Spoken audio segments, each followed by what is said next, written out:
Hello friends, hit कक्षा में आपका स्वागत है।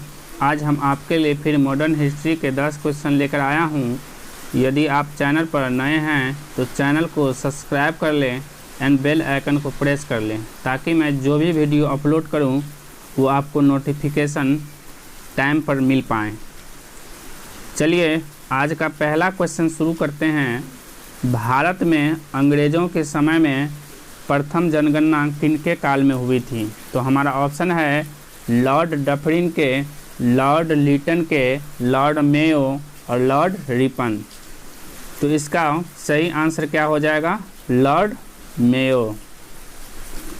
चलिए इसका एक्सप्लेनेशन देख लेते हैं क्या है। भारत में कहाँ?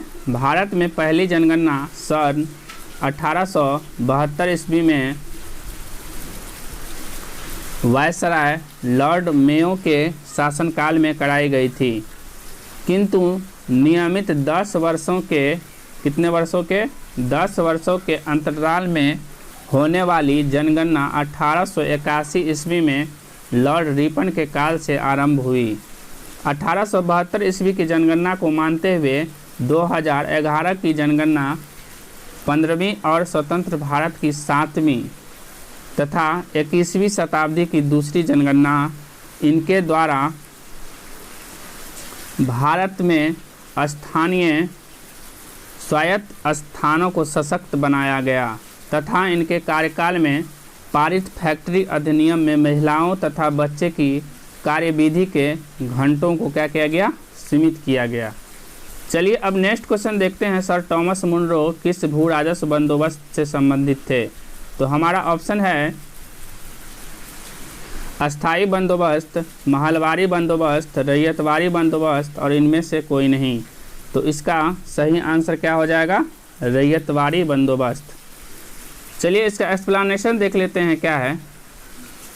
कोई जमींदार निर्धारित तिथि तक भू राजस्व की निश्चित राशि नहीं जमा करता था तो उसकी जमींदारी नीलाम कर दी जाती थी। सन 1820 ईस्वी में मद्रास के तत्कालिक गवर्नर टॉमस मुनरो ने रैयतवारी व्यवस्था आरंभ की। यह व्यवस्था मद्रास, मुंबई एवं असम के कुछ भागों में लागू की गई थी। रैयतवारी व्यवस्था के तहत लगभग 51% भूमि, कितनी परसेंट भूमि? 51% भूमि आई। चलिए नेक्स्ट क्वेश्चन देखते हैं हमारा क्या है। भारत में कहाँ? भारत में प्रथम रेल लाइन का निर्माण 1853 ईस्वी में किन नगरों के बीच हुआ? तो हमारा ऑप्शन है हावड़ा और श्रीरामपुर, दूसरा ऑप्शन है मुंबई और ठाणे, तीसरा ऑप्शन है मद्रास और कुंगटूर और फोर्थ ऑप्शन है दिल्ली और आगरा।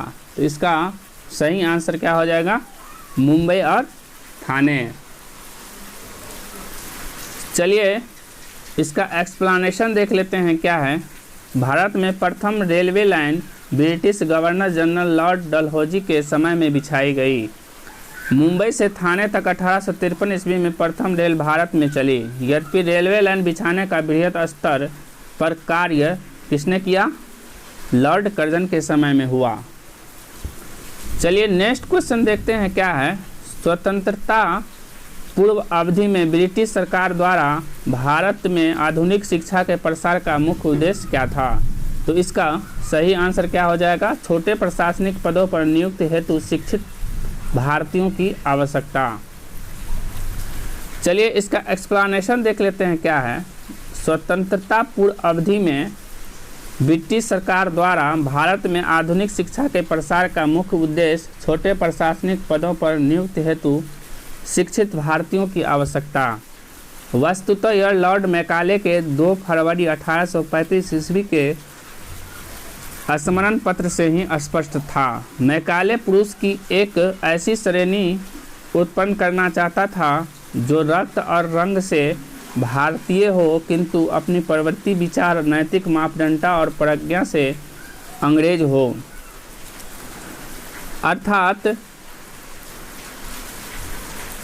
अर्थात वह ब्राउन रंग के अंग्रेज बनाना चाहता था जो कंपनी के निम्न स्तरीय कारोबार को संभाल सके।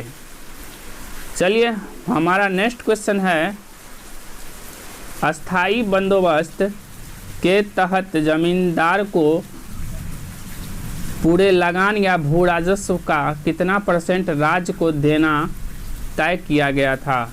तो हमारा ऑप्शन है 89%, दूसरा ऑप्शन है 11%, थर्ड ऑप्शन है 66% और लास्ट ऑप्शन है 33%। तो इसका सही आंसर क्या हो जाएगा? 89%। चलिए अब नेक्स्ट क्वेश्चन देखते हैं, रैयतवाड़ी व्यवस्था जिन क्षेत्रों में लागू की गई थी उनमें क्या क्या शामिल थे। तो उनमें शामिल थे मद्रास प्रेसिडेंट, मुंबई प्रेसिडेंट और पूर्वी बंगाल और असम और कुर्ग। यानी इसको सीरियल वाइज सजाना था तो हमारा हो जाएगा ऑप्शन 1, 2, 3, 4, 5 और 5 ही तक है तो 5 तक, तो 1, 2, 3, 4 और 5। चलिए नेक्स्ट क्वेश्चन देखते हैं क्या है, उत्तरी भारत में भूमि कर व्यवस्था प्रवर्तक किसने कहा था। तो हमारा ऑप्शन है Martin Bird, Thomas Munro, Captain Reid और चार्ल्स ग्रांट। तो इसका सही आंसर हो जाएगा मार्टिन बर्ड। चलिए इसका एक्सप्लेनेशन देख लेते हैं क्या है। उत्तरी भारत में भूमि कर व्यवस्था का प्रवर्तक मार्टिन बर्ड को कहा जाता है। चलिए नेक्स्ट क्वेश्चन देखते हैं क्या है, समस्त अंग्रेजी भारत की सर्वाधिक भूमि पर अपनाई गई भू राजस्व व्यवस्था थी। तो ऑप्शन है अस्थाई बंदोबस्त, रैयतवाड़ी व्यवस्था, महलवाड़ी व्यवस्था और इनमें से कोई नहीं। तो इसका सही आंसर क्या हो जाएगा? रैयतवाड़ी व्यवस्था। चलिए इसका एक्सप्लेनेशन देख लेते हैं क्या है। यदि कोई जमींदार निर्धारित तिथि तक भू राजस्व की निश्चित राशि जमा नहीं करता है तो उसकी ज़मीन क्या कर दी जाएगी? नीलाम कर दी जाएगी। सन 1820 ईस्वी में मद्रास के तत्कालीन गवर्नर टॉमस मुनरो ने रैयतवाड़ी व्यवस्था आरंभ की। कौन सी व्यवस्था आरंभ की? टॉमस मुनरो ने रैयतवाड़ी व्यवस्था। यह व्यवस्था मद्रास, मुंबई और असम के कुछ भागों में लागू की गई थी। रैयतवाड़ी व्यवस्था के तहत लगभग 51% भूमि आई। चलिए नेक्स्ट क्वेश्चन देखते हैं क्या है, भारत में उपनिवेश काल में हिटली आयोग यानी हिटली आयोग का उद्देश्य क्या था। तो हमारा ऑप्शन है और आगे राजनीतिक सुधारों के लिए भारत की क्षमता का परीक्षण। सेकंड ऑप्शन है श्रमिकों की मौजूदा परिस्थितियों पर प्रतिवेदन पर सिफारिश प्रस्तुत करना। तीसरा ऑप्शन है भारत में वित्तीय सुधारों के लिए परियोजना तैयार करना। चौथा ऑप्शन है भारत में प्रशासनिक सेवाओं के लिए विस्तृत पद्धति विकसित करना। तो इसका सही आंसर क्या हो जाएगा? Second number. सेकंड नंबर में क्या है?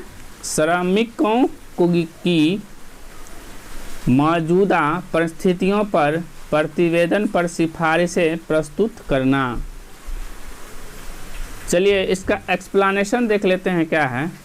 भारत में उपनिवेशी काल में हिटली आयोग का उद्देश्य श्रमिकों की मौजूदा परिस्थितियों पर प्रतिवेदन पर सिफारिश करना था।